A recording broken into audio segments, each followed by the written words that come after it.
What's up, my disgusting little durians? This is Rob from The Gay Guy Plays, and today on The Daily Grind, we're taking a look at the new boss fight that came with Nightwave Episode 5, as well as the weapon that came along with it. Yes, we actually have some sort of new content here in Warframe. What a mother-freaking shocker. Also, we're going to be doing a bit of a playtest. Not a real playtest, because of clearly I have not leveled this thing up, but I do have like almost all mods on it, and you'll see some very interesting mechanics tied into it. So now, just as a little bit of a heads up so that you guys understand how this event works, it is very, very similar to what's currently going on right now, where we have the outbreak missions. So for those of you guys who don't understand how outbreak missions work, basically you want to go into like your invasion mission screen, and you can see the different outbreaks on all of these different planets. Right now, we only have Mars and Pluto currently available. Now, as you can see down on the bottom, we've actually got like a little marker that says how many of those missions you need to get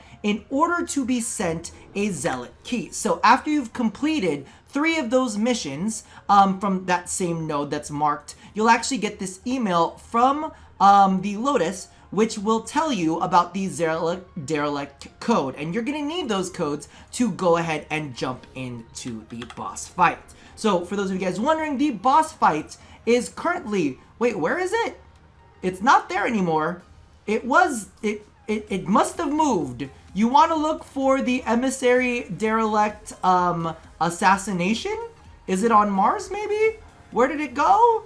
I don't know. There it goes. The emissary derelict assassinate. So apparently it moves around a little bit. So definitely keep an eye out for that. And what you're going to need to have is that derelict code. So you're going to have to wait for each rotation to come through. If throughout this Nightwave you've actually been stocking up on those key codes, then you'll be able to run this multiple times in a row. Now, the thing about it is, when you go ahead and kill the boss, you'll actually get parts for the new weapon, which was the Pathocyst that you saw me holding earlier.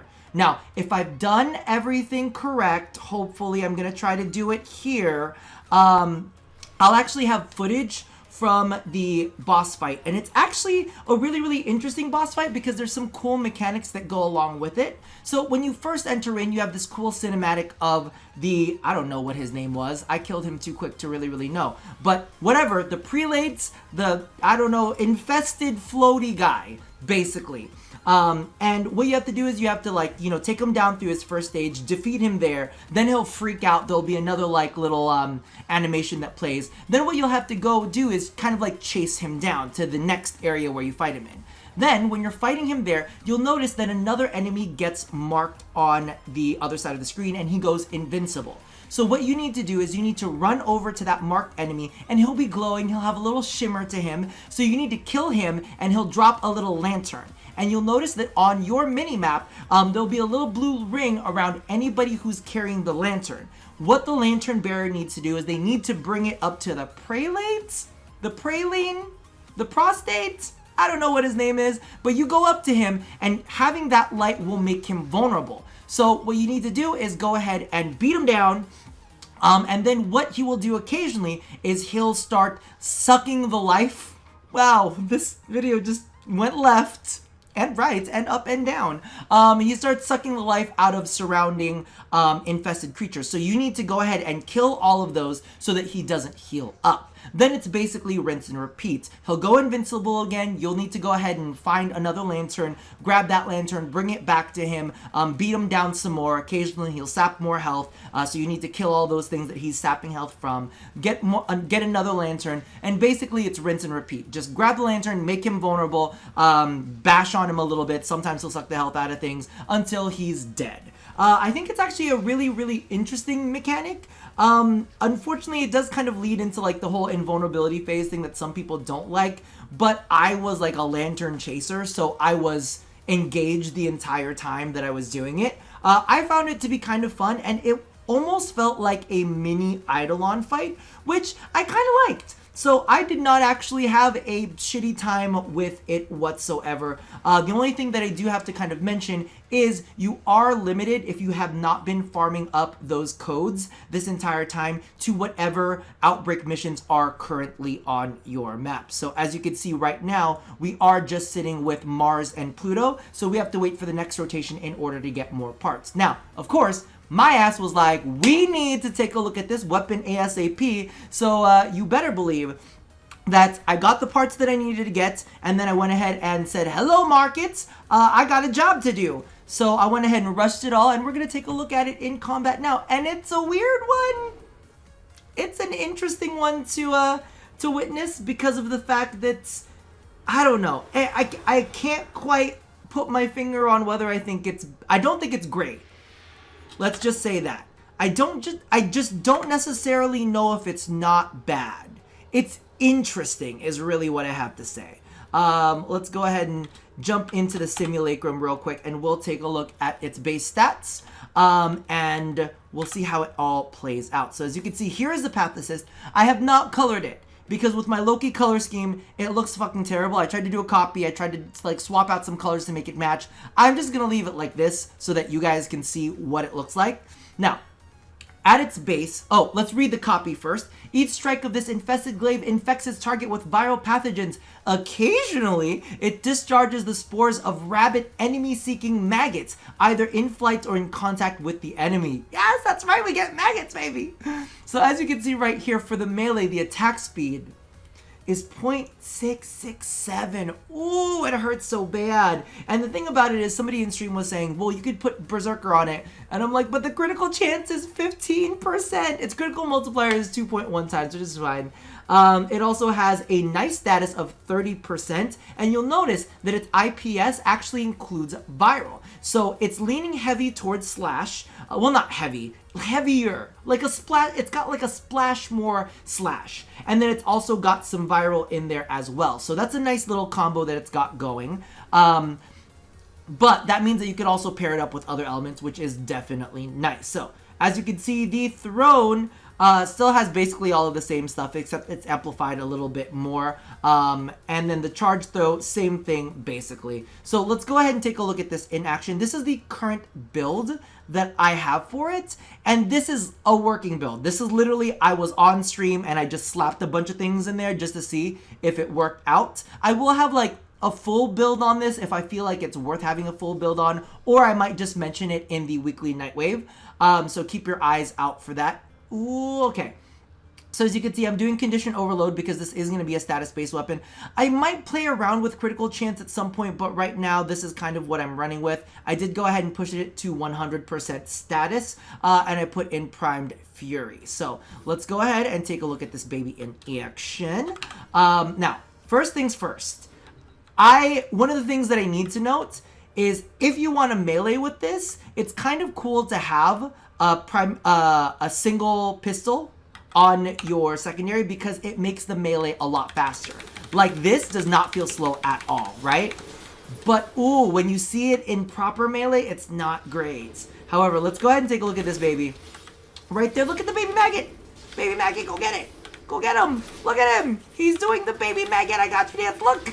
Oh my god, and you can just keep throwing and throwing and spawning more of these maggots that end up running after them. Oh my god, it's fantastic. It's so freaking cute. Now, I do have to position myself here because the melee on the fast will knock him all the way around.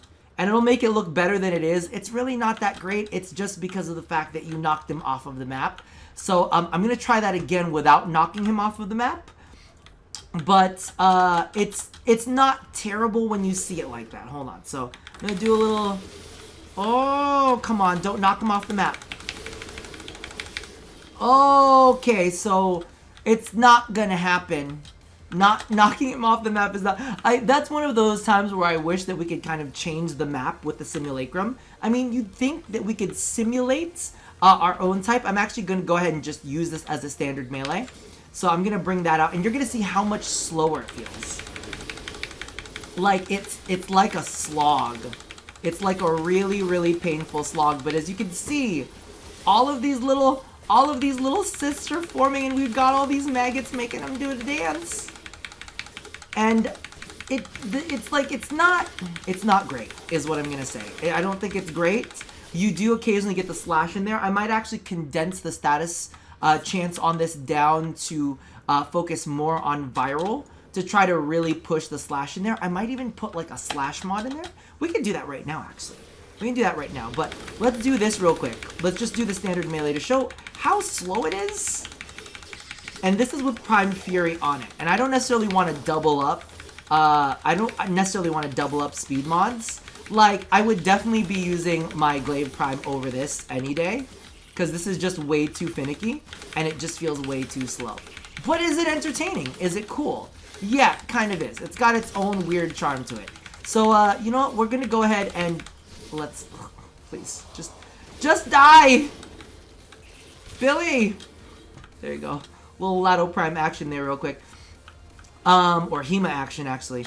Let's go ahead and swap this over. We're gonna edit this a little bit and see if we can get something a bit better. So maybe we're gonna go ahead and drop that. We're gonna do viral. We can leave Volcanic Edge in there, and let's go ahead, maybe we'll take Volcanic Edge out. Where are we sitting right now? We're sitting at 66%. Let's try a Buzzkill. Yeah, that's all. So this is all temporary. We'll give this a shot and see if this is any better for like melee and for regular throne. Just apply the status effect on there. So what we're basically doing is I'm getting rid of corrosive and blast to condense the amount of damage types on there, so we can kind of focus it more on the status types that matter to this weapon, which is slash and viral. So far we've only been able to get viral on there. Why is the color so different now? Was the color like this earlier? Oh my god, just sorry. I mean, is it kind of working? It's kind of working. If we could just keep him so that we're not throwing him everywhere. Oh, no. This way. This way. I feel like that was a little more trouble than it was worth. But what do you call this? It performed differently. Let's just say that. That's the key phrase, that performed differently. Let's do a little bit of this action and see if this is maybe a little bit better.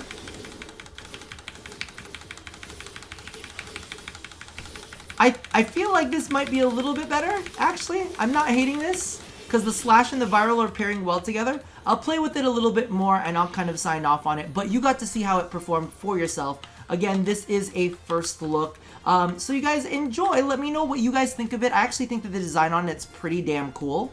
However, I'm like, as cool as it can be for an infested weapon, I like the fact that it's no longer circular and it's kind of like almost like an infested Kestrel on crack. So that's gonna do it for this for now. Let me know how you guys feel in the comments below. If you guys have tried out the new boss fight, what do you think of it? Are you enamored with the cool like lantern mechanics that they've got going on? And we'll talk about the story more on the weekly Nightwave, alright? So I hope to see you guys there, and I will chat with you soon. So as always, love somebody, hurt nobody, and touch your body. And don't worry, we will be talking about my Tenogen haul at some point in the future. I'll see you guys next time. Bye-bye!